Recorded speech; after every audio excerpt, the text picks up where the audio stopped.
Now this segment is for all the people who don't get all the slack out of their wrench before they start turning it. If you don't know what that means, you're probably one of them. So let me show you. Righty tighty, lefty loosey, right? So we're going left, counter clockwise. We're gonna hit this. So we have 350 something degrees to make this work. If you're one of those people that start here or here, and I'm gonna get them pulled right. It's even hard to do. Pulled right there. I guess you could technically do that, but it's difficult. If you're one of those people, this is for you. Get all you can out of that pull. See? Small but valid point. I just don't want you to be somewhere someday and somebody sees you not get all you can out of the pull. Because if they're like me, they're gonna probably talk about you behind your back. But that's most people. I'll tell you probably to your face.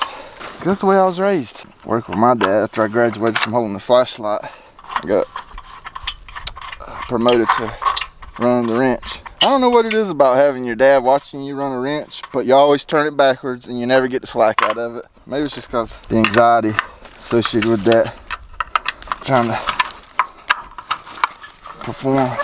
Okay. We're doing it, kids.